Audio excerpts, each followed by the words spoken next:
Bab kalau seseorang memberikan lebihannya ataupun sesuatu yang lebih daripada kegunaannya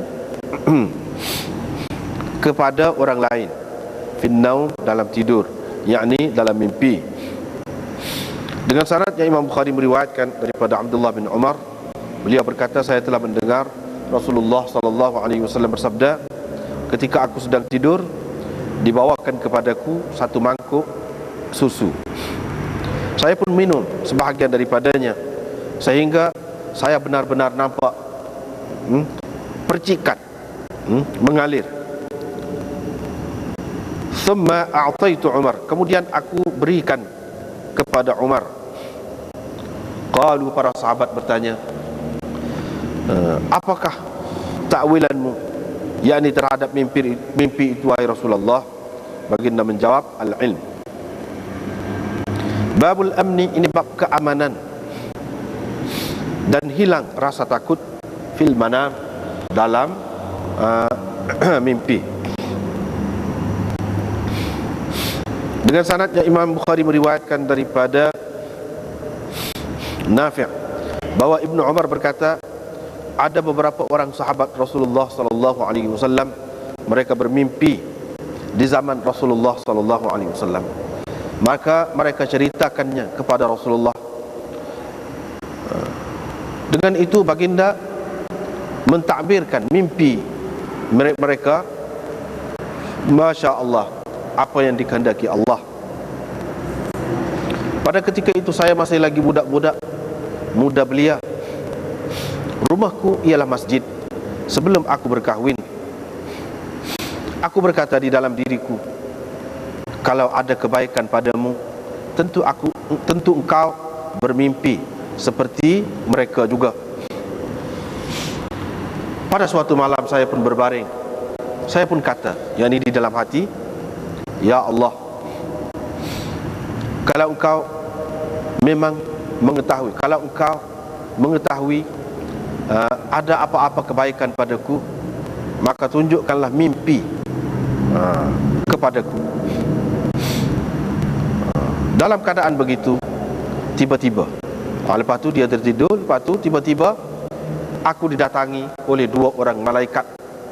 Di tangan masing-masing daripada mereka ada pemukul, miqma'ah min hadid, pemukul daripada besi.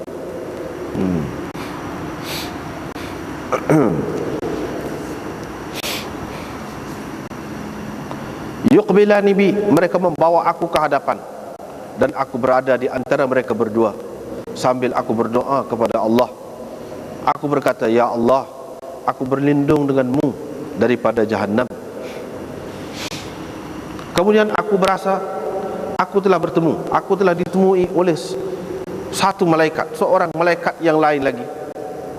Di tangannya juga ada pemukul daripada besi. Tetapi dia berkata kepadaku, lam tura, jangan takut, jangan risau. Ni'mar rajulu anta, sebaik-baik orang ialah engkau kalau engkau memperbanyakkan sembahyang. Mereka pun membawa aku sehingga memperdirikan aku, menghentikan aku dekat neraka jahannam yang matwiyah, yang ada matwiyah, yang dibina, mana di sekeliling dia tu macam telaga yang dibina, ada bata gitu, bulat gitulah, ataupun macam telaga lah. Kalau tidak bulat pun ada sekeliling dia tu binaan.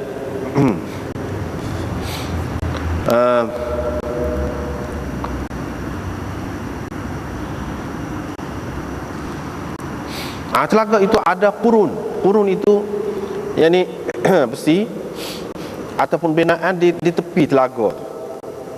Binaan di tepi telaga, kayu ke, besi ke, atau apa-apa. Lepas tu dia ikat tali di situ. Ikat tali, atau di tengah tu ada apa dia ni? Bulat tu. Bulat tempat letak apa ni? Tali tu.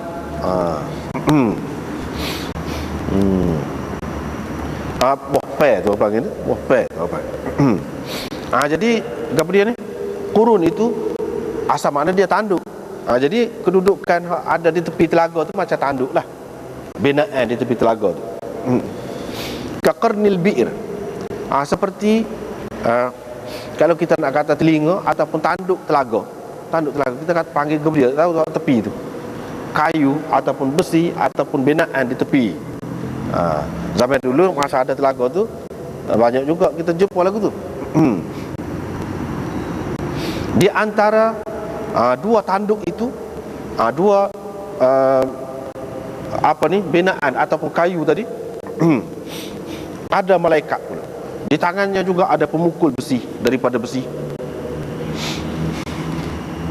Dan saya nampak di dalamnya ada beberapa orang tergantung dengan rantai. Kepala mereka ke bawah. Aku kenal dalam ramai-ramai itu beberapa orang Quraisy. Ada beberapa orang Quraisy. Aku kenal orang itu. Fansarafu bi an dhatil yamin.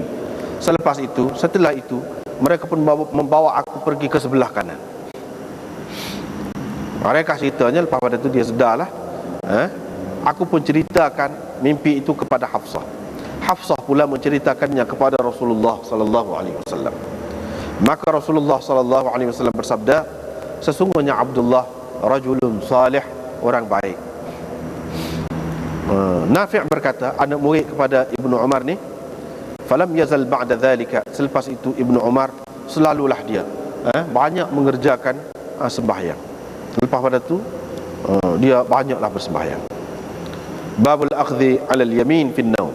Ini bab dipegang sebelah kanan ataupun dibawakan ke sebelah kanan dalam mimpi. Diriwayatkan daripada Salim pula. Tadi Nafi', ni anak dia Salim.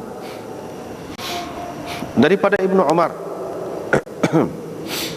beliau berkata, ketika aku masih muda belia dan belum berkahwin lagi, bujang lagi, di zaman Rasulullah sallallahu alaihi wasallam, aku selalu bermalam di masjid. Orang-orang yang bermimpi sesuatu, dia akan menceritakan kepada Nabi sallallahu alaihi wasallam. Aku pun berkata, ya Allah, jika di sisimu ada kebaikan untukku, maka kamu tunjukkan kepadaku, kau tunjukkanlah kepadaku satu mimpi yang dapat ditakbirkan oleh Rasulullah, mimpi itu untukku. Aku pun tidur. Aku pun mimpi tengok dua malaikat datang kepadaku dan membawa aku pergi. Lalu mereka ditemui oleh malaikat yang lain pula. Malaikat itu berkata kepadaku, jangan takut, jangan risau, sesungguhnya engkau orang baik. Fantalaqa bi ilan nar. Kedua malaikat itu pun membawa aku ke neraka. Rupa-rupanya neraka itu dibina sekeliling dia tu. Sekeliling dia tu macam lubang itu, macam telaga tu, sekeliling dia tu dibina. Seperti binaan di sekeliling telaga. Dan aku dapati di dalam neraka itu ada ramai orang. Sebahagian mereka aku kenal. Mereka pun membawa aku pergi ke sebelah kanan. Lepas tu pada keesokan paginya aku ceritakan mimpi itu kepada Hafsah. Dan Hafsah berkata bahawa dia telah menceritakan mimpi itu kepada Nabi sallallahu alaihi wasallam, dan baginda bersabda, sesungguhnya Abdullah orang baik, orang soleh, kalau dia memperbanyakkan sembahyang pada waktu malam. Qala Zuhri berkata, Abdullah selepas itu memperbanyakkan sembahyang malam. Babul qadahi fin naum. Ini bab mangkuk dalam tidur, yang di dalam mimpi mangkuk. Diriwayatkan daripada Abdullah bin Umar, beliau berkata, saya telah mendengar tadi juga Rasulullah sallallahu alaihi wasallam bersabda, ketika aku sedang tidur, utitu biqadahi laban, dibawakan kepadaku satu mangkuk susu. Saya pun minum sebahagian daripadanya, kemudian memberikan fadli, lebihan yang aku minum itu kepada Umar bin Al-Khattab.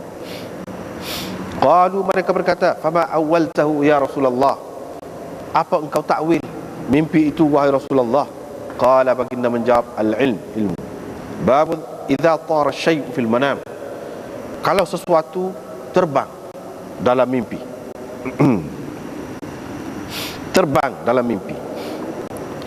Diriwayatkan daripada Ubaidullah bin Abdullah bin Mas'ud, beliau berkata, saya telah bertanya Abdullah bin Abbas tentang mimpi Rasulullah sallallahu alaihi wasallam yang dia ingat.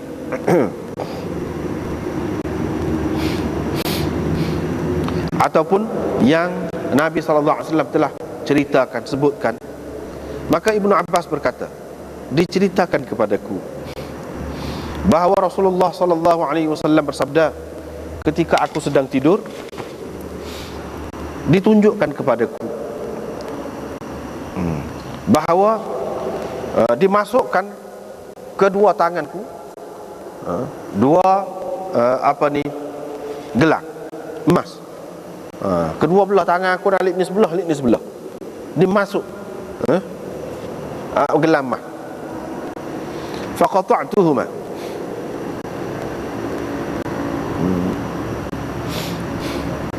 faqata'tuhuma. Ini dalam satu nuskah, dalam nuskah yang lain fafazi'tuhuma, begitu.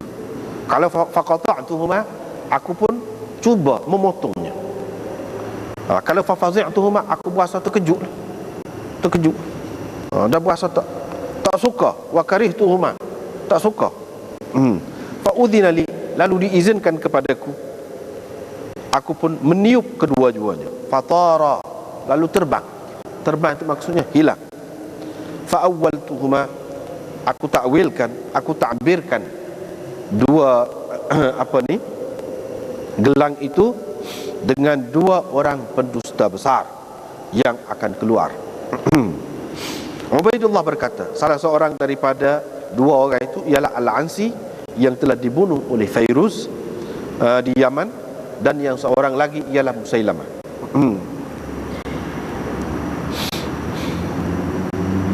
Ini bab kalau seseorang bermimpi lembu yang disembelih. Dengan sanadnya, Imam Bukhari meriwayatkan daripada Abi Musa, daripada Abi Burdah, daripada Abi Musa. Saya rasa dia meriwayatkan daripada Nabi sallallahu alaihi wasallam.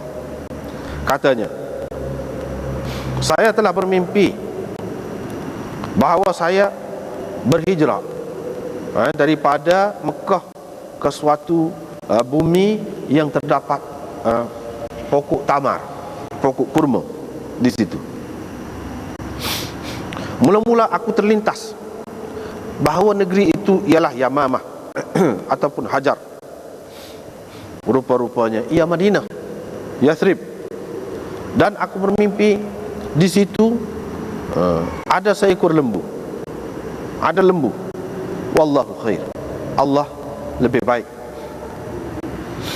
Fa idza humul mu'minun, rupa-rupanya mereka ialah orang-orang mukmin, orang-orang mukmin pada hari Uhud. Dan rupa-rupanya yang baik itu ialah apa yang datang daripada Allah berupa kebajikan, kebaikan dan pahala kebenaran ataupun ganjaran kebenaran yang telah Allah bawakan, berikan kepada kami selepas itu.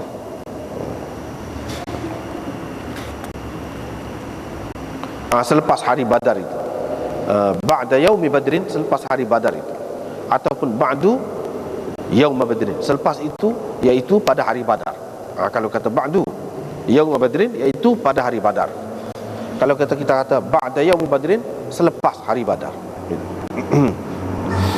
Babun nafkhi fil manam, ini bab meniup dalam mimpi.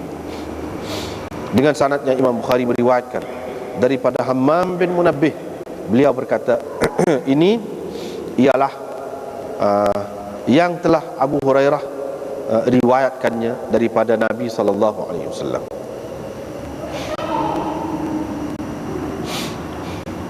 Baginda bersabda, "Nahnul akhirun as-sabiqun." Kita yang terakhir dan yang terdahulu. Dan Rasulullah sallallahu alaihi wasallam bersabda, ketika aku sedang tidur, tiba-tiba diberikan kepadaku anak-anak kunci, gedung-gedung bumi ini, gedung-gedung bumi ini, dan dimasukkan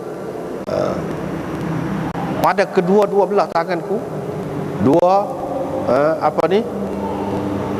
ni gelang tadi, gelang emas.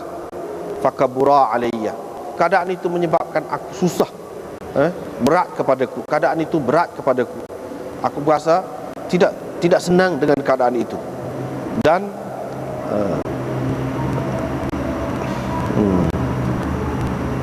dua gelang itu betul-betul menyusahkan hatiku. Wa ahammani fa uhiya ilayya. Tetapi diberi wahyu kepadaku supaya meniupkan, bahawa tiupkan, diwahyukan kepadaku, yaitu tiupkan kedua-duanya. Aku pun meniup kedua-duanya, yang digelar tu. Fa awwaltuhuma, aku takwilkan kedua-duanya ialah dua orang pendusta, ataupun dengan dua orang pendusta besar, yang alladzaini ana bainahuma, yang telah pun ada di hadapanku, yang telah pun ada sekarang, yaitu ketua di Sana'a dan ketua di Yamamah.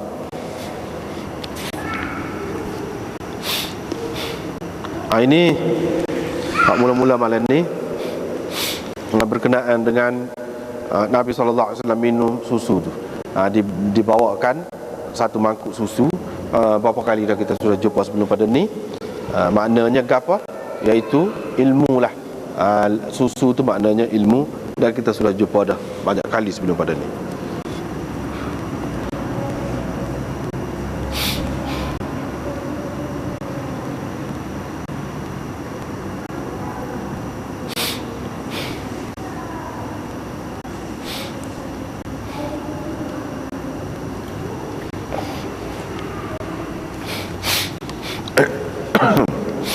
Di sini Nabi SAW minum susu dulu.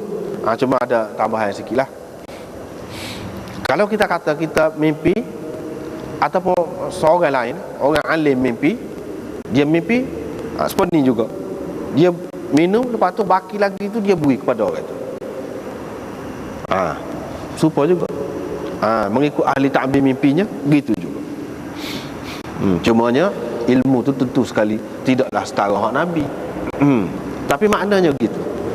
Kalau kita makan ataupun minum, terutama susu ni daripada bekah orang alim, dia orang alim tu kan mimpi, ataupun kita mimpi, kita minum bekah dia minum, itu makna tanda baik. Kita akan mendapat sebahagian daripada ilmu dia. Itu maknanya gitu. Tidak khusus dengan Nabi SAW saja, orang lain pun gitu juga.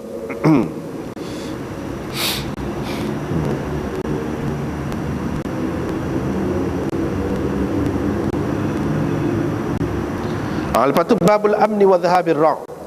Ini bab tidak takut, hilang ketakutan di dalam mimpi, hilang ketakutan di dalam mimpi.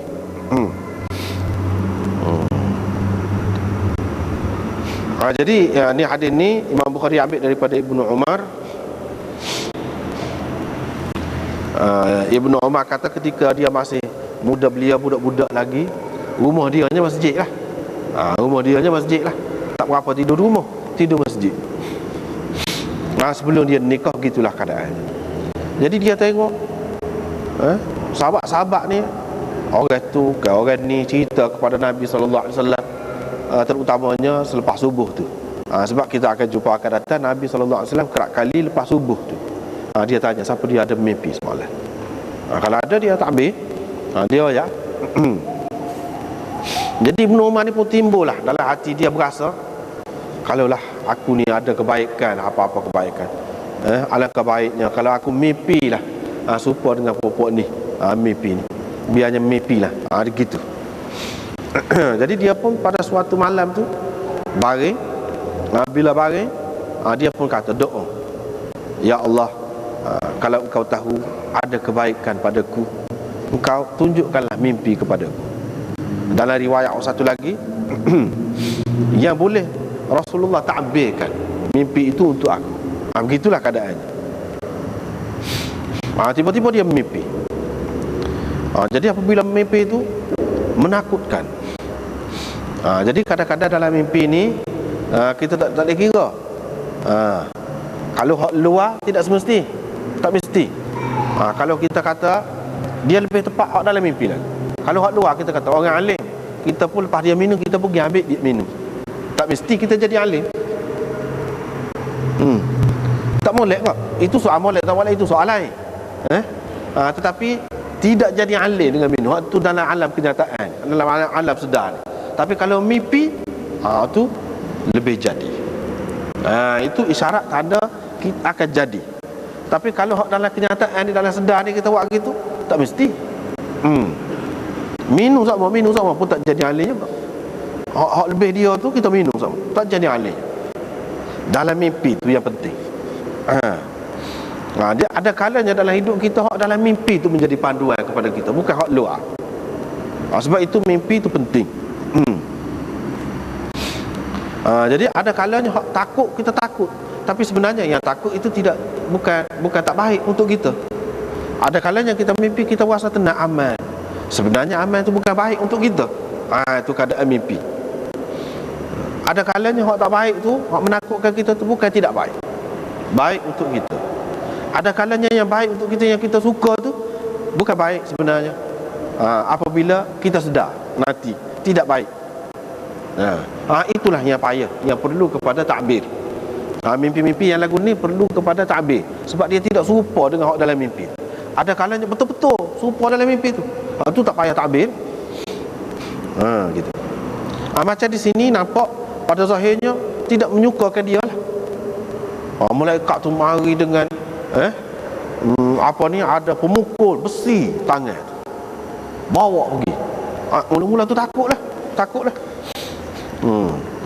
Lepas tu dia pun kata, ya Allah, aku berlindung denganmu daripada Jahannam. Lepas tu jumpa pula dengan malaikat lain pula. Di tangan dia tu pun nampak ada pemukul besi juga. Tapi dia kata, jangan takut. Dia kata, jangan takut. Sebaik-baik orang engkaulah sebaik-baik orang, kata dia. Kalau engkau memperbanyakkan sembahyang. Lepas tu pergi itu seperti yang kita terjemah tadi lah. Dalam hadis ni banyak pengajaran dia. Yang pertama, tidur di masjid ni tak apa. Bahkan dari satu segi molek. Dari segi mazhabnya, mazhab Hanafi tidak kena tidur dalam masjid ni. Tapi kalau dalam mazhab Syafi'i tidak, molek. Cuma masalah sekarang tu masalah lain lah. Kadang-kadang boleh jadi masalah pula dah kalau buka masjid ni boleh jadi berlaku kecurian. Ada orang jenis tak penuh fikiran tu, boleh jadi macam-macam berlaku tu, sebab tu tutup. Tapi kalau nak kira dalam keadaan yang sepatutnya terkawal, patut dibuka masjid itu. Kalau tidak pun bahagian luar tu pun masjid juga. Asalkan dalam kawasan masjid, tapak masjid. Sebab apa molek? Tidur di masjid, duduk di masjid ni, sebab apabila kita duduk di masjid, kita mesti jaga diri kita, kawal diri kita. Perkara-perkara yang tidak sepatutnya kita buat, kita tak akan buat di masjid tu. Kita tak akan buat. Kalau ada kawan-kawan pun kita tidak akan main tak tutup pasar, tidak akan buah tak tutup pasar seperti di lain. Mana keadaan kita lebih suci, lebih bersih. Dan masjid tempat orang ibadat. Jadi kita pergi di situ, kita tidur, kita serah diri kepada Tuhan. Tuhan akan jaga kita lebih daripada tempat lain, dan syaitan lebih takut daripada tempat lain. Maknanya kita lebih terpelihara, lebih terjamin keadaan kita. Begitu juga kita tidak terkhoyak-khoyak ataupun terfikir benda-benda yang bukan-bukan apabila duduk di masjid.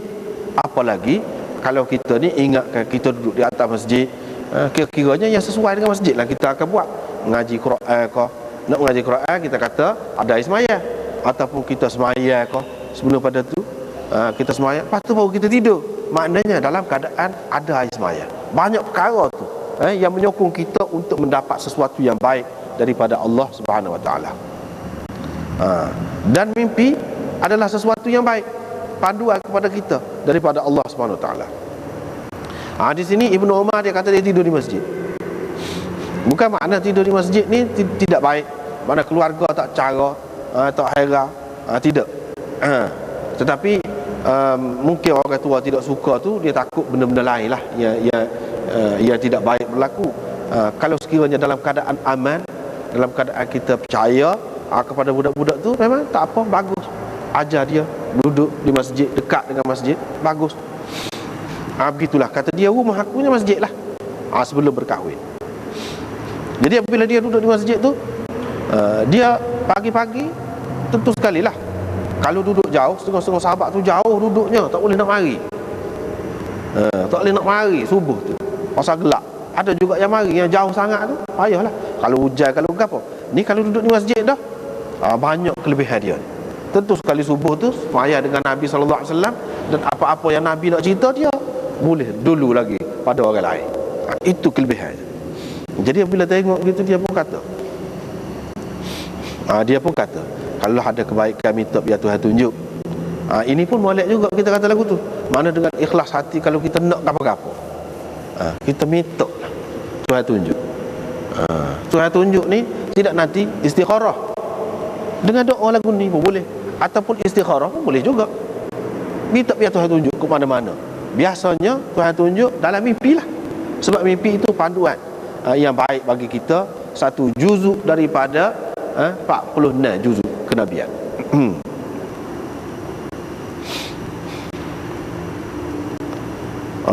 Lepas tu mari malaikat menakutkan, bawa besi,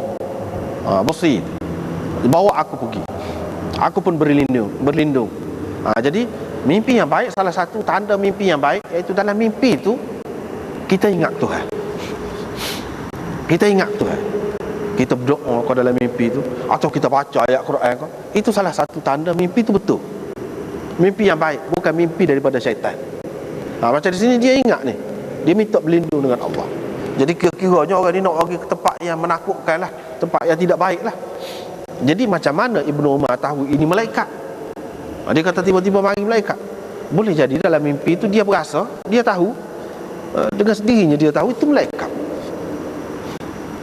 Sebabnya kalau biasa, macam mana dia buat kesimpulan, ataupun dia yakin dalam mimpi dia tu, supaya orang mimpi Nabi lah, dia yakin tu Nabi dalam mimpi tu. Walaupun tak ada siapa dia cerita, tak apa dah, jadi dah lagu tu. Serupa juga malaikat di sini. Satunya dia yakin, yang kedua boleh jadi dia simpulkan daripada mimpi ni. Sebab yang lagu ni nak pergi ke neraka, nak kata jangan takut, kamu orang baik. Baik tu baiklah ke mana? Lagu ni malaikat ni. Kalau orang mana nak boleh buat pergi? Kalau syaitan tak boleh buat pergi tempat lagu tu. Lagu tu cara bercakap tu bukan syaitan. Ataupun dia simpulkan. Ataupun setelah dia cerita kepada Hafsah pun pergi royak kepada Nabi SAW cerita ke dia, hak dia nampak dua orang mari tu malaikat. Boleh jadi juga. Maknanya kalau begitu hadis ini adalah hadis mukhtasar, ringkas. Sebahagiannya dibuang. Kira-kiranya maklum, takkanlah dia nak kata malaikat tu, dia kata ikut serah dia. Boleh jadi macam-macam, seperti tadilah. Boleh jadi Nabi SAW kata itu malaikat. Kalau tidak sabit itu, seperti kita kata tadi, boleh juga dia simpulkan hak lagu ni malaikat, tidak sesuai dengan hak lain. Tiba-tiba mari hak tu pula kata jangan takut, jangan risau, engkau orang baik. Kata dia, engkau adalah orang yang terbaik, paling baik kalau engkau memperbanyakkan sembahyang. Jadi maknanya kadang-kadang sesuatu dalam mimpi kita tu boleh menjadi panduan dan boleh kita amalkan. Kalau benda tu tidak bercanggah, tak apa. Kalau dia mari ajar, dia mari ajar apa-apalah kita, dan benda tu pada dasarnya sudah ada dalam sunnah, tak apa, boleh kita buat. Kalau memperbanyakkan sembahyang. Dulu kita tak banyak mana sembahyang. Ni bila kita mimpi tu kita jadi banyak sembahyang. Bagus. Boleh berpadukan ni. Nabi SAW tak ada komen gapo. Bila diceritakan mimpi ni kepada dia, dia tidak kata. Dia suruh banyak bersemayam pun, tak salah ikut sebab aku. Dia tak ada kata. Menunjukkan boleh. Boleh kita nak amal tu. Begitu juga yang lain. Kalau ada amalan yang lain ataupun bacaan yang lain, doa ko, satu orang tu mari ajar doa kepada kita. Doa tu tidak bercanggah. Boleh kita amal tu. Selain daripada doa Nabi, hak lain-lain yang kita tahu tu, hak maksur itu, kita nak berdoa dengan hak tu. Tak salah. Tapi jangan bagi salah lah. Jangan bagi salah lah. Kalau ada unsur yang salah, yang bercanggah dengan syariat, tak boleh. Kalau tidak bercanggah, tak apa, kita boleh amalkan. Buat begitu ke neraka. Dia faham lah, dia faham. Kita kata kalau neraka ni, kalau dalam keadaan biasa, boleh jauh pun itu dah terasa dah panasnya. Ni macam mana boleh pergi dekat tengok, waktu jenguk tengok dalam tu ada. Ini keadaan lain dalam mimpi ni. Tetapi neraka lah yang ditunjuk kepada dia. Allah Subhanahu Wa Taala permudahkan. Allah Subhanahu Wa Taala maknanya jaga sesuatu yang mana tidak sesuai, tak boleh. Kalau tidak dijaga, tak boleh pergi dekat. Hak tu Allah Subhanahu Wa Taala jaga. Jadi tidak berlaku apa-apalah kepada dia. Dia pergi tengok, tidak kata berasa panas ke, berasa takut ke, besarnya api, tak ada. Pada ketika tu ditunjukkan kepada dia tu gitu. Lepas tu dia tunjuk, begitulah keadaannya. Ada malaikat pula. Lepas tu ada orang yang tergantung dengan rantai dalam tu, kepala ke bawah. Jadi dia tengok. Dia tengok. Tak ada pula dia sebut itu besar ke, besar sangat. Tak ada sebut gitu. Ya, sebut macam telaga gitu. Itulah yang ditunjuk kepada dia. Yang ni makna kecil ni untuk dia. Dipermudahkan untuk dia. Macam gambaran saja. Kalau hak sengerti tak boleh lagu tu. Dan neraka itu tidak sesempit tu. Tidak sekadar tu je. Ini nak tunjuk sebagai contoh saja kepada dia. Lepas pada tu dia pun cerita kepada Hafsah. Hafsah pun cerita kepada Nabi SAW. Hafsah tu kakak dia lah, isteri Nabi SAW. Nabi SAW pun kata Abdullah rajulun salih. Yang ni serupa dengan hak malaikat tu kata juga. Dalam riwayat tadi dia kata sebaik-baik orang ialah engkau. Dalam riwayat satu lagi innaka rajulun salih. Malaikat tu sudah kata dah. Nabi SAW kata lagu tu pula. Maknanya sebagai mengesahkan. Malaikat tu kata betul. Memang dia ni betul. Sebab tu Ibnu Umar ni dia terkenal sebagai ahli ibadah, orang yang kuat ibadah. Dan terkenal kemudiannya sebagai Syekhus Sahabah, syekh di kalangan sahabat. Dia banyak mengajar. Orang ni banyak mengajar. Dan dia tidak, walaupun dia tu layak, kalau kira nak jadi khalifah, tapi dia minat dia tu tidak ke situ. Dia tak pergi ke situ. Sebab apa? Dia kelain. Kalau nak kira dia ni layak, Sayyidina Umar kecualikan dia dulu lagi. Ketika dia sebut beberapa orang tu yang layak menjadi khalifah selepas dia, di antaranya hak dia maklum anak dia, tapi dia kata jangan, dia kecualikan. Maknanya orang besar ni, Ibnu Umar ni orang yang istimewa. Dalam hadis ini menunjukkan pengiktirafan daripada Nabi SAW dalam mimpi ni malaikat. Maknanya mengatakan dia ni orang baik.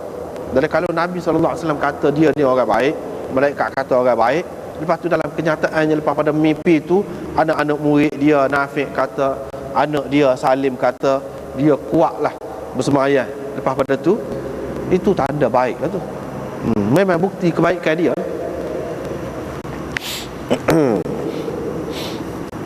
Orang yang soleh. Lepas pada tu, hadis yang sama juga Imam Bukhari buat tajuk lain. Sebab apa? Dia ambil daripada cerita dalam tu, iaitu dibawa ke sebelah kanan dalam mimpi.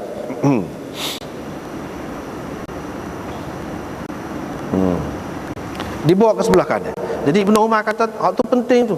Maknanya Imam Bukhari nak cerita sini, ahli takbir mimpi tu dia kena perhati setiap bahagian mimpi tu. Kena perhati setiap bahagian mimpi.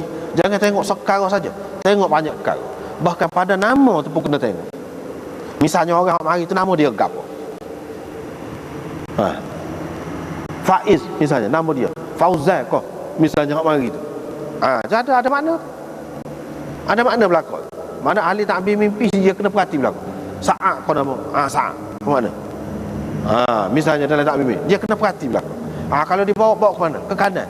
Apa makna kanan? Dia kena perhati. Itu tujuan Imam Bukhari buat tajuk ni. Dalam mimpi tadi, setelah dia ni tengok neraka, ditunjukkan neraka kepada dia, malaikat tu bawa dia pergi ke kanan. Bawa ke kanan tu isyarat kepada dia ni min ashabil yamin. Min ashabil yamin mana bukan dia tu tempat dia dalam neraka, tapi tempat dia ke syurga. Ke kanan tu maknanya ke syurga. Dalam Quran banyak tempat sebut ashabul yamin, ma ashabul yamin. Maknanya ahli syurga, orang-orang baik. Tanda orang baik tu kalau ke kanan. Makna ahli takbir mimpi kena perhati belakang. Tak boleh saja pergi ke kanan, naik ke atas kau, ke bawah kau. Dia ambil kira belakang.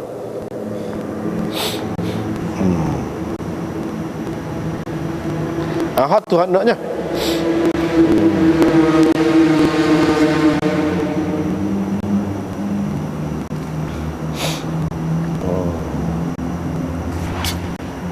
Iaitu dibawa ke kanan. Jadi hak tadi Imam Bukhari mari riwayat daripada Nafi', daripada Ibnu Umar. Nafi' itu adalah maula Ibnu Umar, hamba yang telah dibebaskan oleh Ibnu Umar. Dan dia ni pula belajar dengan Ibnu Umar begitu lama pula duduk dengan Ibnu Umar sehingga jadi alim walaupun asal dia tu hamba. Dalam riwayat yang kedua ni daripada anak dia sendiri. Anak dia sendiri yang meriwayatkan daripada dia tu, iaitu Salim. Jadi perawi di bawah dia tu Zuhri. Di sini perawi di bawah dia siapa dia? Sakhr bin Juwairiyah. Dia kata haddatsana Nafi'. Sini ni Zuhri kata an Salim an Ibni Umar. Salim tu anak Ibnu Umar sendiri. Alim juga. Anak dia ni Salim ni alim juga. Alim besar ni Salim ni. Tetapi mengikut setengah-setengah ulama'nya, mana lebih antara Nafi' dengan Salim? Ramai daripada ulama mengatakan lebih Nafi' lagi daripada anak dia tu sendiri. Lebih Nafi', walaupun anak dia tu alim, alim besar dah, termasuk dalam salah seorang fuqaha as-sab'ah bil Madinah, tetapi Nafi' ni lebih lagi, lebih lagi alimnya daripada Salim. Tak apalah, Imam Bukhari buat mari kedua-dua. Ni anak murid utama bagi Ibnu Umar, anak dia seorang, lepas tu hamba yang telah dibebas oleh dia, iaitu Nafi'. Dalam riwayat ni itu benda yang sama juga, ada beza sikit-sikit je. Benda sama. Nak ceritanya Imam Bukhari nak cerita bukan seorang. Riwayat ini telah sampai kepada kita bukan melalui satu tarik sahaja, satu sanad sahaja, bahkan banyak sanadnya. Apabila banyak sanad, maka menunjukkan cerita itu benar. Cerita itu benar. Bukan cerita-cerita gitu-gitu je, bukan seorang yang dengar. Daripada sahabat tu dia sendiri cerita tu, dia seorang tu tak apa, moga mimpi dia seorang, mimpi dia dan dia sahabat. Bagi kita ahli sunnah tak jadi masalah dah. Hak bawah dia tu ramai. Kalau bawah daripada sahabat tu tabi'in tu sudah ramai dah, tabi'in lagi ramai, bawah lagi kau ramai. Ini semua ni banyaknya sanad ini ialah menguatkan hadis, menguatkan lagi hadis itu, sesuatu hadis itu. Bahkan ulama-ulama buat mustakhraj. Mustakhraj nama kitab lah. Mustakhraj itu istilah hadisnya, jenis kitab. Jenis kitab lagu mana? Hadis tu hadis bagi satu kitab. Misalnya hadis tu hadis Bukhari belaka, tapi sanad lain, bukan sanad Bukhari.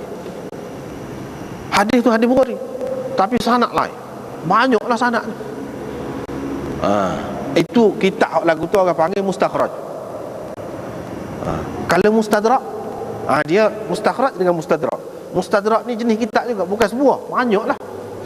Mustadrak atas kitab gapo, mustakhraj atas kitab gapo, bagi kitab gapo. Jadi kalau mustadrak ni dia hadis tu, misalnya mustadrak Hakim, mustadrak al-mustadrak ala sahihain. Ini mengikut dakwah dia, hadis-hadis kok dalam kitab dia tu diriwayatkan oleh perawi-perawi Bukhari dan Muslim juga. Tetapi hadis yang diriwayat oleh demo tu tak ada dalam Bukhari dan Muslim. Mana Bukhari timur orang-orang ni. Kalau Bukhari timur dalam Bukhari ni, orang-orang ni sepatutnya hak tak ada dalam Bukhari ni pun kita boleh faham. Bukhari tu akan timur jugalah sebab orang sama, perawi yang sama meriwayatkan. Jadi tujuan dia nak ayatnya kepada dia, iaitu hadis lain. Hadis lain tetapi sanadnya sama, ataupun perawi-perawi dia tu sama, walaupun sanad dia tidak semesti sama betul lagu ni tak. Perawi-perawi dia adalah perawi-perawi Bukhari dan Muslim, tapi hadis dia lain. Itu orang panggil mustadrak. Jadi kira-kiranya hadis tu tinggilah kedudukannya. Sebab apa? Sebab menepati syarat Imam Bukhari dan Muslim. Maknanya gitulah. Menepati syarat tu maknanya perawi-perawi Bukhari dan Muslim lah. Ya, jadi tinggi tu sebab perawi dia tu lah. Kalau nak kira hadis tu kadang-kadang ada juga dalam kitab lain. Tetapi perawi tu bukan perawi Bukhari dan Muslim. Tiba-tiba kalau nak mari kitab lain, perawi tu perawi Bukhari dan Muslim, tinggilah. Walaupun hadis tu tak ada. Jadi ini memberi maklumat, memberi pengetahuan yang lebih luas kepada kita tentang hadis tu. Boleh jadi tak ada dalam Bukhari dan Muslim, ada dalam orang lain, tak apalah, dan muka syarat dia sama. Cumanya benarkah, betulkah apa yang dikatakan betul-betul menepati syarat Bukhari dan Muslim tu betul-betul tepat semati? Itu soal lain lah. Soal lain lah tu. Soal lain. Nak ceritanya jenis kitab mustadrak, mustakhraj, hak sebut tadi. Jadi cara Imam Bukhari buat gini ni pun ini semacam mustakhraj juga. Tapi orang tidak panggil mustakhraj lah dalam istilah, sebab bukan dalam kitab lain. Sini juga tapi sanad lain. Tujuannya untuk menguatkan cerita ni, kuat. Jadi Imam Bukhari ambil hadis ni juga, cuma dia kata fa akhadha bi dzatal yamin. Mereka berdua membawa aku pergi ke sebelah kanan. Situ Imam Bukhari ambil. Apa pengajaran dia? Dia nak ayat kepada ahli takbir mimpi. Orang ahli takbir mimpi dia kena perhati belakang. Setiap tempat yang tersebut di dalam mimpi tu dia kena perhati belakang, ambil kira belakang. Jadi seperti mana sebelum pada ni cara pasal hukum semaya kau hukum apa-apa jual beli kau, itu dia pandu. Imam Bukhari memandu fakih ahli fiqh. Sepatutnya daripada hadis ni kita kena faham benda macam ni. Dia buat tajuk lah. Daripada hadis ni kita boleh faham juga benda ni. Tapi berkait dengan fiqh. Hak ni bukan berkait dengan fiqh, berkait dengan ta'bir mimpi. Imam Bukhari memandu juga orang dalam bab ni. Bukan masalah fiqh. Kadang-kadang orang tu alim fiqh, dia tak erti sikit abuk pun ta'bir mimpi. Maknanya kalau orang tu dia mendalam sungguh, dia lama baca, dia kaji gitu gini hadis ni, itu istimewanya sebab ada belakang. Ada belakang, itu kelebihannya. Ada belakang. Sepatutnya hak mengaji hadis ni dia tidak alim dalam fiqh saja, bahkan dia alim dalam hak lain-lain juga. Sebab apa? Ada belakang panduan. Kalau bab perubatan, bahkan istimewanya perubatan daripada Nabi SAW. Kalau bab perang sirah, sejarah, ada juga. Kalau bab kejadian langit dan bumi, apa kejadian makhluk, ada juga. Bab macam-macam ada. Maknanya pengetahuan akan luas. Kalau tafsir, bagi tafsir yang terbaik, tak ada tafsir yang lebih baik daripada tafsiran dengan hadis ni. Tafsiran hak lain tu kita nombor 2, nombor 1 sekali hadis dulu. Tengok tafsiran. Maknanya dia akan mahir juga dalam tafsir, akan mengetahui Quran dengan betul, dengan tepat juga.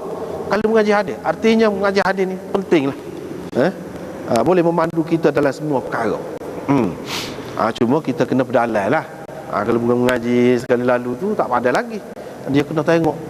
Kalau nak mahir dalam satu-satu bab tu, dia kena kaji pula lah waktu tu, sampai jadi mujtahid dalam bab tu lah pula.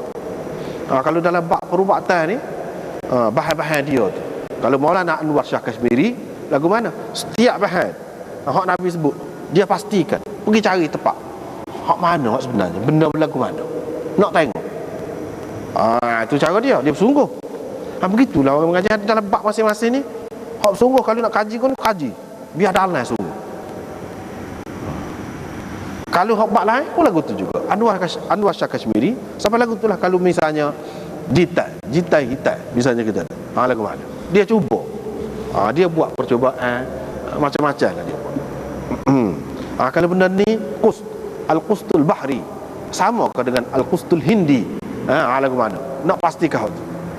Dia pergi jajak jumpa dengan hakim, doktor-doktor perubatan Yunani, pergi ke farmasi dia, tengok benda tu. Benda lagu mana? Dah cuba. Itu cara dia. Tapi makan masa lah. Nak sosok perkara tu pun nak main tu bukan main, makan masa.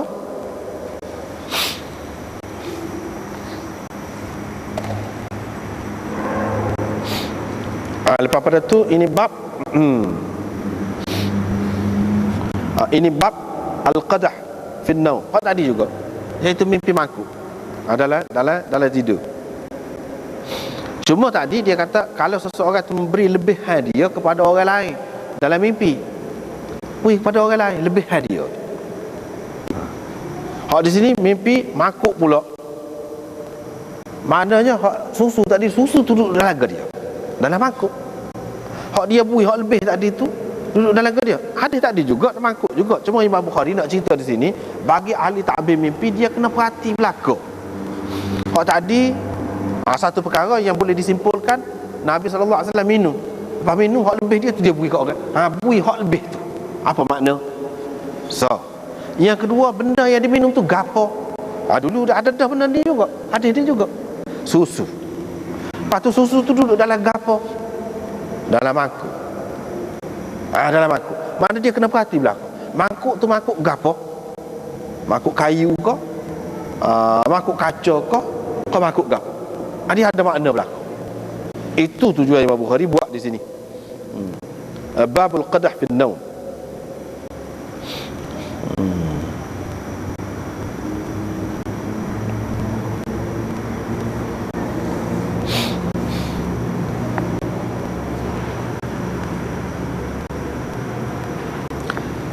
Begitu.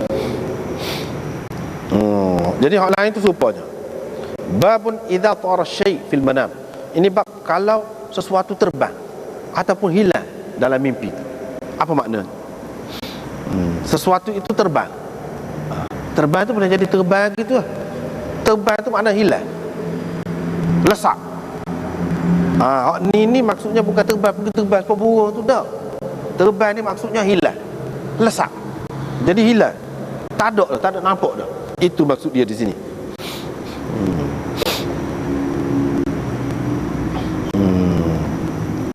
Lepas tu cerita, dia kata Ibnu Abbas kata dzukirali. Tadi Ubaidullah bin Abdullah bin Mas'ud. Ubaidullah ni anak kepada Abdullah bin Mas'ud. Dia ni tak ada mengaji banyak dengan ayah dia sendiri. Sebab ayah dia mati, dia kecil lagi. Tetapi dia banyak berguru dengan Ibnu Abbas. Dia ada. Sebab tu banyak riwayat dia daripada Ibnu Abbas. Dia kata saya tanya Abdullah bin Abbas tentang mimpi Rasulullah yang Rasulullah sebutkan. Kita kata zakara, ataupun zakara tadi dengan makna yang dia ingat, Ibnu Abbas ingat. Satu, tetapi lebih tepat di sini dengan makna yang Rasulullah cerita, yang Rasulullah sebut. Ibnu Abbas pun kata dzukirali, disebutkan kepadaku. Di sini dzukirali, disebutkan kepadaku. Siapa dia yang menyebutkan? Siapa dia yang menceritakan? Tak ada sebut pula di sini. Tapi tak apa, sebab dia ni sahabat. Ibnu Abbas ni sahabat. Dia kata dzukirali tu kira-kiranya sahabat jugalah yang royak kepada dia, walaupun tidak tahu nama gapo sahabat, tak apa. Tapi kalau lagu ni duduk bawah, dalam sanad tu duduk bawah, dzukirali, kata seorang perawi tu, tak boleh lah. Tak boleh lah. Sanad tu jadi dhaif lah.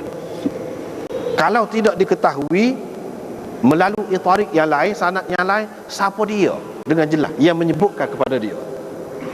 Kalau pergi cari mana pun tak tahu. Dzukirali, disebutkan kepadaku begitu saja. Kalau duduk alik bawah, bukan sahabat, tak kira tabi'in pun, jadi dhaif selalu hadis tu. Tapi hak ni tidak jadi dhaif. Hak ni tidak jadi dhaif.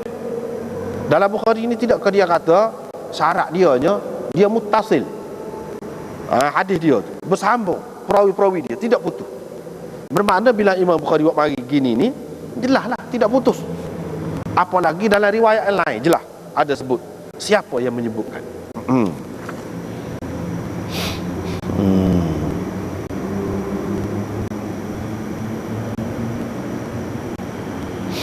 Kalau tak sebut pun tidak jadi masalah. Sebab apa? Sebab ini sahabat. Jadi mengikut kaedahnya, as-sahabah kulluhum udul. Sahabat tu semuanya adil berlaku. Bila adil, kita tak perlu bahas. Rasulullah sallallahu alaihi wasallam cerita ni, dia cerita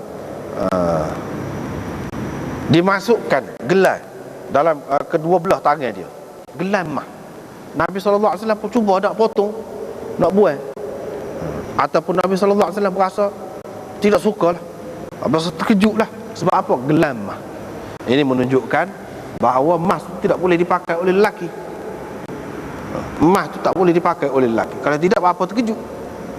Tak payah terkejut, tak payah takut, tak payah tak suka lah. Ini menunjukkan bahawa emas tak kira lah dalam bentuk cincin kau untuk lelaki, gelar kau tak boleh. Lepas tu diizinkan kepadaku, di sini rekah dalam riwayat satu lagi dikatakan kepadaku, diwahyukan kepadaku suruh siuk. Aku siuk. Bila siuk tu hilang, lenyap. Jadi aku takwilkan, takbirkan dua orang kadzab, pendusta besar, yakhrujan.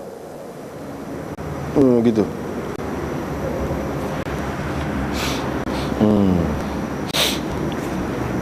Jadi kalau kita tengok dalam hasyiah nombor 10 di sini, Muhallab berkata, Nabi SAW takwilkan gelar tadi, gelar emas tu dengan dua orang pendusta tu kok mana? Kalau kita nak belajar daripada situ, kok mana? Sebab dusta ni makna sesuatu yang tidak ada, tiba-tiba diadakan. Itu makna dusta. Pendusta ni lagu tu juga, bukan ada asas benda dia cerita tu. Benda yang sepatutnya lagu ni, dia royak lagu lain. Sepatutnya dia letak sini, dia letak lain. Begitu. Itulah yang dikatakan dusta. Pendusta orang yang melakukan lagu tu lah, kerja lagu tu.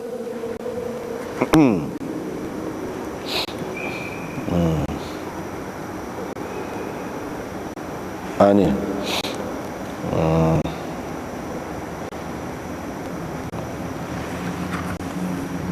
ada gelar di tangan Nabi SAW ni, bukan di tempat dia. Gelar emas ni kalau ya tempat dia, apa orang perempuan. Ni gelar emas tu duduk di tangan Nabi SAW, yang dia duduk ajar semua orang, tak boleh gelar emas ni, tak boleh pakai orang lelaki. Cincin emas tak boleh, tiba-tiba mari duduk tangan dia. Ini maknanya letak tak kena pada tempat tu. Gitu, tak kena pada tempat. Kedudukan tu tak kena. Sebab apa? Sebab ia bukan perhiasan lelaki. Lepas tu gelar tu gelar emas. Sebab tu kata emas ni dalam bahasa Arab. Sebab tu dia mimpi takbir hak tempat tu, kita kena ambil kira Arab dia. Kena ambil kira Arab dia. Kalau setengah ulama kata tak kira bahasa mana-mana, kena ambil kira Arab.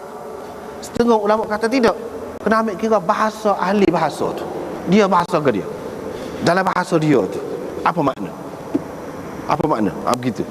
Di sini daripada zahab, mana gelar daripada emas. Zahab selain daripada makna emas, zahaba makna dia hilang, lenyap. Maknanya gelar ni walaupun emas, tapi sesuatu yang akan hilang, akan hilang. Gitu. Mana duduk di tempat ni, duduk di lengan Nabi SAW ni, tempat tidak sebenar, tak usah usi, sebab dia akan hilang. Jadi zahab di situ isyarat kepada akan hilang. Gitu. Sebab tu dia gelar emas. Dan terbang ataupun hilang, lenyap. Ini bermakna sesuatu itu tidak tetap. Mana kedudukan gelar tu pada bukan tempat dia tu tidak tetap. Dan untuk menghilangkannya tidak payah, sebab siup saja. Bukan suruh bakar kau gapo kau, gerak kau dengan gunting kau, tak. Pada siup. Dia suruh siup. Maknanya hilang. Maknanya benda ni benda yang tidak kuat. Lemah. Tidak perlu bersusah payah sangat, iaitu dengan tiup saja. Dan disebut di sini Al-Ansi, namanya Al-Aswad Al-Ansi.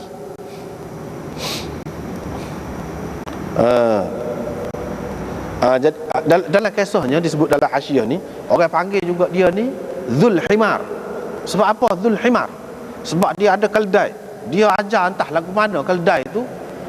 Keldai tu pelik. Dia ajar, kalau dia kata kepada himar tu sujud kaku, himar tu jadi sujud. Tu pelik. Akan menundukkan kepala tu himar tu. Gitu. Dia ni telah dibunuh oleh Fairuz Ad-Dailami. Fairuz Ad-Dailami di Yaman. Fairuz ni nama seorang sahabat, dia bunuh Aswad. Dan Aswad ini terbunuh di zaman Nabi SAW. Kedua-dua ni muncul di zaman Nabi. Sebab itulah dalam riwayat satu lagi, dia kata sudah ada sekarang di hadapanku. Maknanya sekarang ni sudah ada dah. Hak dua ni ada dah. Yang pertama memang di zaman Nabi SAW lagi, matinya dibunuh oleh sahabat bernama Fairuz.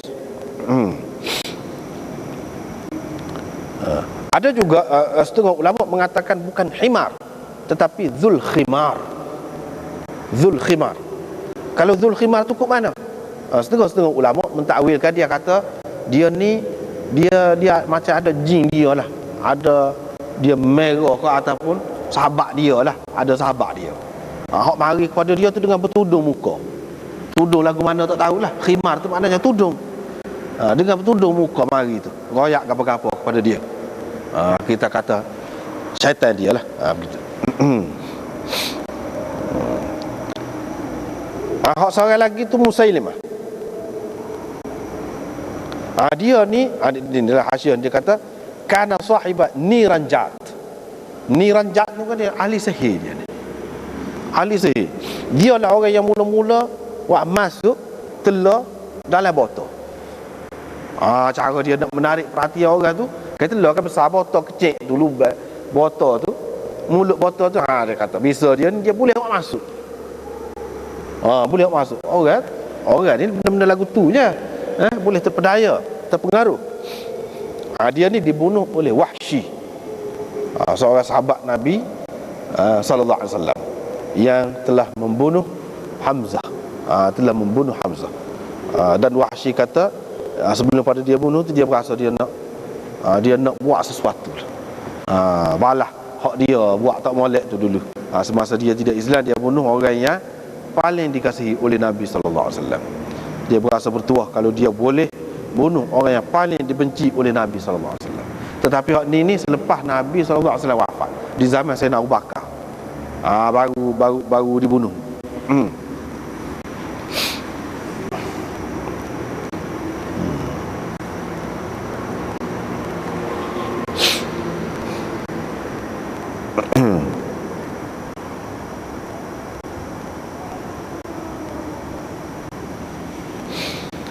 Lepas tu bab kalau seseorang itu bermimpi lembu yang disembelih, lembu kena sembelih.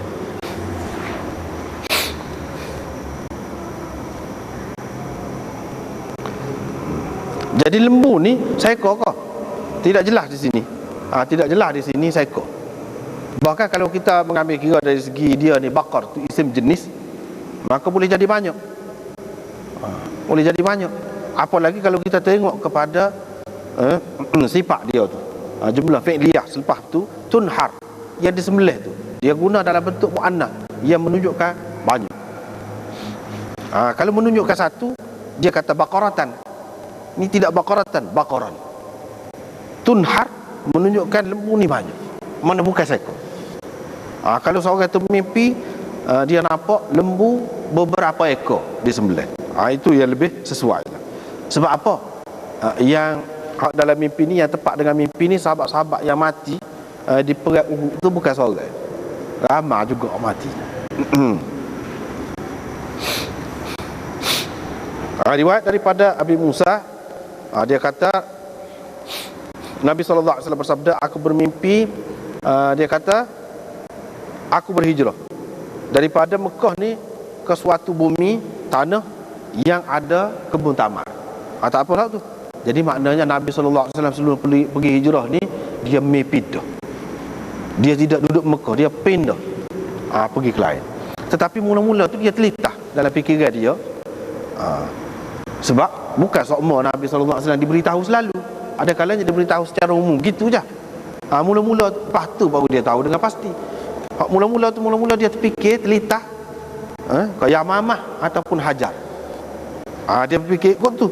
Sebab di situ ada kebun tamannya. Walaupun Madinah pun ada juga, tetapi lebih terkenal di sana. Dia terfikir kot tu. Rupa-rupanya Madinah. Dia kata Yathrib, yang mana dulunya namanya Yathrib. Dan aku tengok di situ baqaran, lembu-lembu. Wallahu khairun, Allah lebih baik. Fa idzahumul mu'minun, rupa-rupanya lembu-lembu itu adalah orang-orang mukmin pada hari Uhud. Yang terkorban, yang mati syahid. Lembu yang disembelih itu maknanya orang mukmin yang mati syahid pada hari Uhud. Gitu.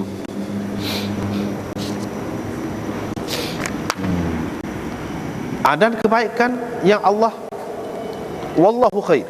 Lepas tu dia kata wallahu khairun. Wallahu khairun tu apa makna? Allah lebih baik.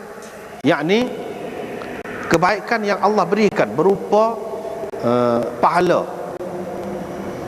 Berupa pahala itu lebih baik kepada orang yang mati itu. Kepada orang-orang yang mati itu, mereka berasa balasan Allah, pahala yang Allah berikan kepada mereka, hak itu lebih baik. Itu makna Allah lebih baik. Jadi Allah lebih baik tu apa dia? Nabi SAW kata sebagai jumlah mu'taridah ke?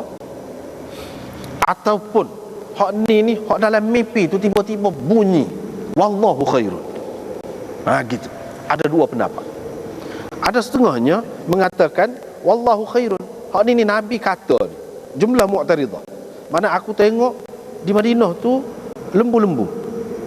Wallahu khair, Allah lebih baik, yakni kepada mereka daripada hak mereka terbunuh tu, mati pada zahirnya teruk nampak tu. Orang-orang mukmin yang mati pada hari Uhud tu nampaknya teruk, tetapi Allah lebih baik, yakni bagi mereka. Sebab apa? Allah memberi balasan dan pahala yang mereka sudah nampak dah. Gitu. Satu lagi maknanya pahala Allah. Wallahu khair itu mana thawabullah khair. Ganjaran daripada Allah itu lebih baik, yakni kepada mereka yang telah mati itu. Mati dalam perang Uhud. Ada satu lagi pendapat, dia kata wallahu khair itu bunyi Nabi SAW bunyi dalam mimpi itu lembu disembelih, lepas tu wallahu khair, bunyi gitu. Sebab hak ni lebih tepat. Hak ni lebih tepat. Yang kedua ni lebih tepat. Sebab apa? Nabi SAW cuba takbir ni. Dia takbir hak lembu yang disembelih tu dengan orang-orang mukmin pada hari Uhud. Wa fa idza humul mu'minun yauma Uhud. Ini takbir kepada ra'aitu fiha baqaran. Lepas pada tu wa idzal khair ma ja Allah minal khair wa thawabi sidq. Itu takbir kepada hak dia bunyi wallahu khair itu. Jadi hak ni bukan ada kaitan dengan orang hak mati tu. Kebaikannya yang ada kebaikan dalam dunia ni. Hak bunyi wallahu khair itu rupa-rupanya dalam dunia ni Allah SWT bagi pahala orang yang pergi perang, dapat kebaikan. Gapo dia? Iaitu boleh ghanimah, boleh gapo. Kemudian pula itu makna wallahu khair itu. Hak ni lebih molek lagi.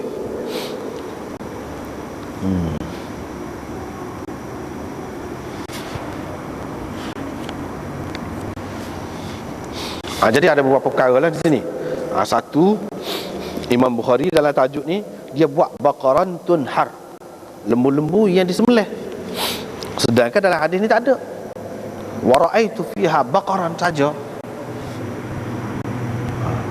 Apa gini? Imam Bukhari memang cara dia isyarat kepada dalam setengah-setengah tarik hadis ini terdapat perkataan tunhar. Jadi dia ambil ni gitulah. Sebab kalau tengok lembu saja, takbir dia lagu lain. Hak ni takbir sahabat-sahabat ni mati ni sembelih. Jadi Imam Bukhari nak cerita kalau kita dapati dalam setengah-setengah hadis tak ada satu perkataan, dan perkataan itu penting untuk takbir. Mana kita kena tengok banyak tempat lah, baru tepat takbir kita tu. Kalau kita tengok ni saja, aku mimpi tengok lembu. Lembu boleh jadi makna lagu lain. Nabi Yusuf pun tengok lembu juga. Lembu kuruh, maknanya nak marah. Kalau lembu gemuk maknanya akan subur negeri tu. Jadi lembu saja tu banyak makna lembu tu.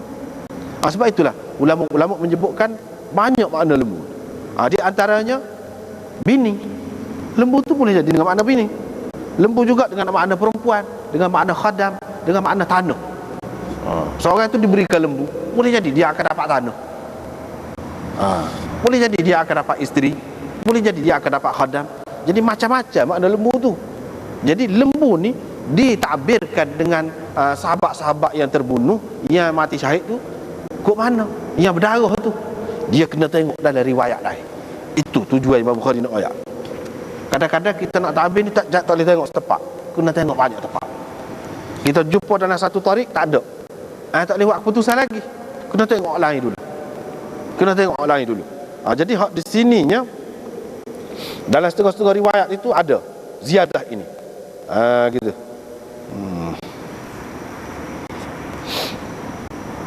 Iaitu dia sebut ni, qultu ka'annahu asyara bidzalika ila ma warada fi ba'd turuqil hadits wa huwa ma rawahu Ahmad min hadits Jabir anna an-nabiy sallallahu alaihi wasallam qala ra'aitu ka'anni fi dir'in hasina wa ra'aitu baqaran tunhar.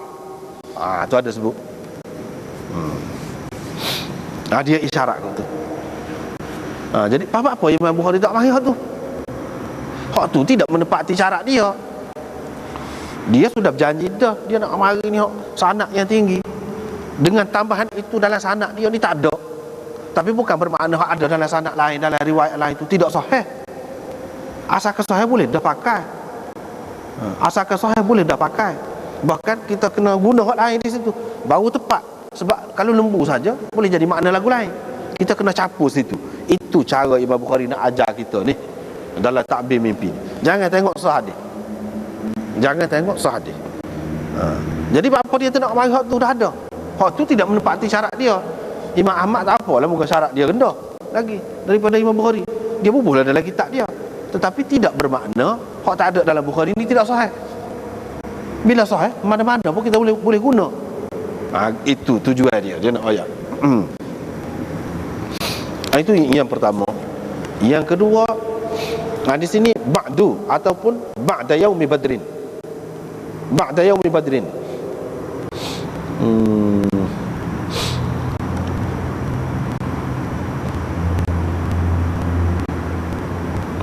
Ba'da yaumi badrin ini tadi dia sebut hak mati dalam perang Uhud.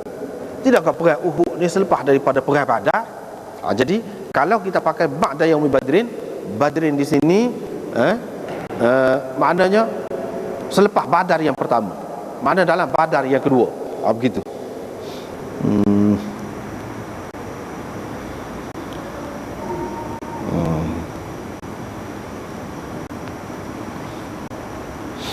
Babun nafkhi fil manam, ini bab meniup dalam mimpi. Hak tadi juga, hadis tadi juga.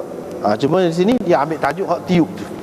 Itu di antara juz ataupun perkara yang penting dalam mimpi itu. Perkara yang penting dalam mimpi. Tadi dia kata kalau sesuatu tu terbang ataupun hilang dalam mimpi, boleh jadi terbang tu terbang sendiri, ataupun hilang dengan sendiri, ataupun hilang dengan ditiup. Dengan ditiup. Di sini hilang tu hilang dengan ditiup. Maknanya ada usaha juga, tapi usaha tu tak seberapa. Tidak payah pun kita tengok dalam sejarah tu perang sakai-sakai kalah mati juga sahabat-sahabat pergi perang dengan puak ni.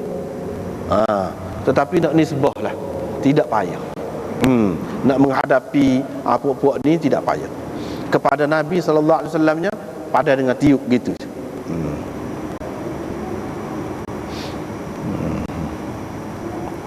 Lepas pada tu ni adalah cuma dalam riwayat ni tadi riwayat daripada Ubaidullah daripada Ubaidullah bin Abdullah bin Mas'ud daripada Ibnu Abbas. Ni pula riwayat daripada Hammam bin Munabbih daripada Abi Hurairah. Ceritanya cerita dulu. Hammam bin Munabbih ni nak cerita di sini. Sebab apa beza sikit ni cara dia royak ni. Kalau kita tengok sini, Hammam bin Munabbih kata hadza ma haddatsana bihi Abu Hurairah. Apa dia kata lagu tu? Hak lain tidak lagu tu. Dia nak cerita di sini, Hammam ini adalah anak murid Abu Hurairah yang telah menyalin sahifah Abu Hurairah. Orang panggil sahifah sahihah. Hammam ni anak murid Abu Hurairah yang dia salin. Abu Hurairah ni semasa Nabi SAW dia tulis ada kitab hadis ni. Hak dia kumpul. Bukan hak dia ingat saja. Hak dia ingat tu suku. Dia tulis juga kitab Abu Hurairah ni. Ini menunjukkan hak puak-puak orientalis gapo duduk kata hadis ni beratus tahun kemudian barulah dibukukan. Tak betul. Tak betul. Bahkan banyak sekali dalam hadis kita jumpa banyak dah hadis ni dikumpulkan dalam bentuk kitab. Bukan tulis sikit-sikit gitu sekeping dua, tidak. Kitab. Jadi sehingga Hammam bin Munabbih ni dia berasa perlu royak. Takut-takut orang kata hak ni dia ambil ni hadis ni daripada hak dia catat daripada Abu Hurairah. Sebenarnya dia tak dengar Abu Hurairah royak pun. Jadi orang panggil nukil daripada kitab. Nukil daripada kitab, daripada sahifah dia tu. Jadi kalau nukil daripada kitab tu kurang sedap, tak berapa kuat tu. Sebab ada kalanya seorang anak murid dia saling belakang. Sebenarnya dia tak dengar belakang daripada tu guru dia. Hak dia dengarnya beberapa hadis saja. Jadi hak tak dengar tu mana tidak sabit sama dia. Hak ni dia berjumpa gitu ya. Seseolahnya kalau kita kata dalam bentuk wijadah kau gapo kau jumpa dapati ada. Lepas tu ambil riwayat. Tak kuat lagu tu. Dengan sebab itu dia kata di sini, mana dia ni banyak daripada hak dalam tu bukan dia saling saja. Bukan dia tidak dengar daripada Abu Hurairah, bahkan dia dengar. Dia kata, hadza ma haddatsana bihi Abu Hurairah. Hak ni, hak dia nak ayat ni. Hak ni hak Abu Hurairah sendiri cerita kepada kami. Bukan semata-mata saya saling, lepas tu saya ayat. Dak. Abu Hurairah cerita. Jadi makna kuatlah. Kuat. Bukan kata putus, dak. Mana tahu kalau jumpa dalam kitab ni dikatakan kitab dia, tahu-tahu orang lain pula tambah. Orang lain mari ambil, dia kamat kau untuk guru sebenarnya orang lain tambah dah celah tu. Mana tahu.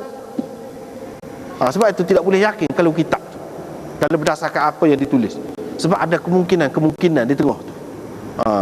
Yang menyebabkan jadi tidak kuat. Tapi kalau dia sendiri dengar Abu Hurairah, lepas tu ada pun dalam kitab tu kalau dia salin tu, lagi kuat dah. Orang lain yang berdasarkan ingatan saja tu boleh pakai dah. Dia ni salin lagi dalam kitab dia tu, sahifah dia tu pun ada juga, dan dia sendiri dengar. Ni Abu Hurairah riwayatkan daripada Rasulullah sallallahu alaihi wasallam, qala nahnu al-akhirun as-sabiqun, wa qala Rasulullah sallallahu alaihi wasallam. Rasulullah berkata kita yang terakhir, maknanya mari ke dunia ni umat yang terakhir. As-sabiqun yang terdahulu akan datang di hari kiamat nanti lebih dulu daripada orang lain, masuk syurga, dihisap dan sebagainya dulu daripada orang lain. Itu makna. Bukan hak ni nak cerita sebenarnya. Wa qala Rasulullah sallallahu alaihi wasallam. Hak ni hak nak cerita. Hak ni sebab apa? Dia kata nahnul akhirun as-sabiqun. Sebab Abu Hurairah bila dia nak riwayat hadis ni, hak ada dalam tu, dia sebut nahnul akhirun as-sabiqun. Jadi anak murid dia ni pun sebut lagu tu, lepas tu baru dia riwayat hadis hak lain. Sebab dalam kitab tu gitu. Nahnul akhirun as-sabiqun. Lepas tu baru hadis lain. Jadi ini semua ni isyarat belaka ni. Isyarat belaka ni. Isyarat kepada umat kita. Umat Nabi Muhammad sallallahu alaihi wasallam. Kemudian tapi dahulu ni di akhirat nanti. Itu semua ulama kata begitu. Lagi hak ada nampaknya gapo dia? Kelebihan kepada Abu Hurairah.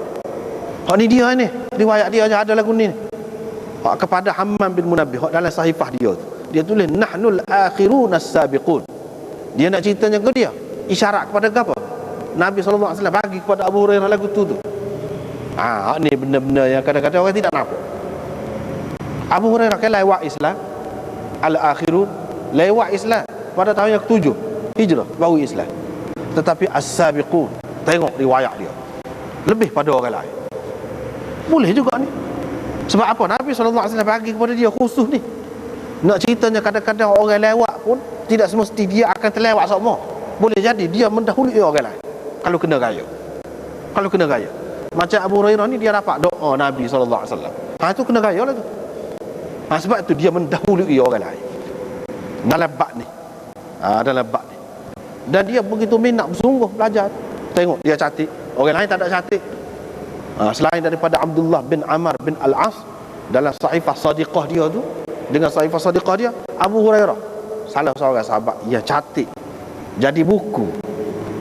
Apa dia hadis tu? Maknanya ada kitab dah. Kitab hadis ada dah. Di zaman Nabi SAW lagi. Tak betul orang kata kitab hadis ni kemudian. Hak kemudian tu Bukhari. Hak kemudian tu Muwatta Imam Malik, Sahih Muslim. Tetapi kitab hadis sudah ada dah. Orang kata kitab hadis tak ada, kemudian tu baru ada. Tak betul. Sebenarnya ada dah. Dia kata Rasulullah SAW sabda. Mana hak ni hak Rasulullah SAW kata juga. Sebab tak adilah. Cuma ada tambahan di sini diberikan kepada gedung-gedung bumi. Lepas tu hak gelar tadi. Jadi hak nak sini apa dia? Tiup dalam mimpi. Tiup dalam mimpi. Kalau kita tengok, kalau kita mimpi,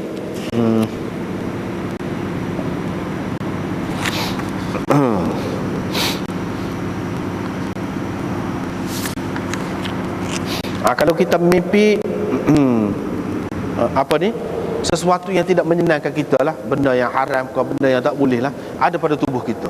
Tiba-tiba kita buat sesuatu, kita melepaskan dia. Kita melepaskan dia dan dia pergi hilang kita. Mana tak apa, kita selamat. Supaya juga kalau ular, kalau gapo, dia patut, tak ada gapo-gapo. Ataupun kita boleh pulihkan, kita tidak pingsan, kita tidak mati. Mana tak apa. Gitu. Supaya juga di sini. Ataupun dengan cara kita tiup ke, kita baca gapo-gapo ke, dia hilang. Ialah juga tu. Maknanya sesuatu yang membahayakan kita, yang mengancam kita tu, tidak akan bahaya kepada kita sebenarnya. Walaupun sekali lalu tu menyusahkan kita, tetapi ia akan hilang juga.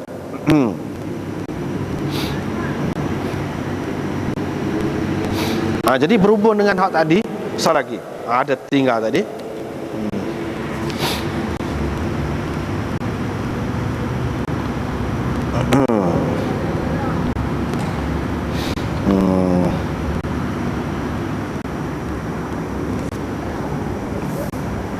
Ada tinggal tadi, iaitu hak bawa ke kanan ke apa tu, Ibnu Umar tu, dia bawa pergi ke satu tempat. Bawa pergi tu pergi ke mana? Pergi ke neraka lah kira-kiranya. Lepas tu lari daripada neraka tu pergi ke kanan. Maknanya dia tidak masuk neraka lah kira-kiranya.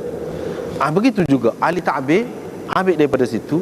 Dia kata kepada dia, seseorang yang mimpi kalau dia terbang, kalau dia terbang, tadi kalau terbang, tara tadi, terbang tu maknanya hilang, lenyap. Satu lagi kalau terbang ataupun pergi ke atas, pergi ke syurga ke, pergi ke langit ke, pergi ke apa dia ke, dibawa ke satu, ke atas lah, kita kata macam terbang gitu. Apa maknanya? Kalau dia mimpi dia terbang, seolah-olahnya dia pergi ke langit, tetapi tidak naik ke langit, tidak sampai ke atas langit tu, ke atas saja. Dia akan bahaya, akan mengalami bahaya, sesuatu yang membahayakan, membahayakan dia. Tapi tak apa lagi. Tapi kalau dia naik ke langit, naik tu, lepas tu tak balik, dia nak mati. Maknanya dia nak mati. Tapi kalau dia balik, dia naik ke langit, lepas tu balik, mana dia akan sakit. Tetapi dia sakit pun dia akan sembuh pula. Dia akan sembuh pula. Itu maknanya kalau naik ke langit. Tapi kalau dia naik ke langit tu, dia pergi gini, bukan pergi gitu, pergi gini, gini ataupun gini. Pergi maknanya sama lah. Kalau begitu bermakna dia akan bermusafir, akan mengembara, dan dia akan mendapat ketinggian dan kelebihan mengikut sejauh mana dia pergi tu lah. Begitu. Macam-macam lah takbir tu. Jadi hak ni hak masalah terbang ataupun naik ke atas. Lepas tu hak banyak lagi tu dalam kitab-kitab takbir lah. Dalam kitab-kitab takbir lah. Boleh tengok sana. Hanya sekat itulah di mana ni, wallahu a'lam.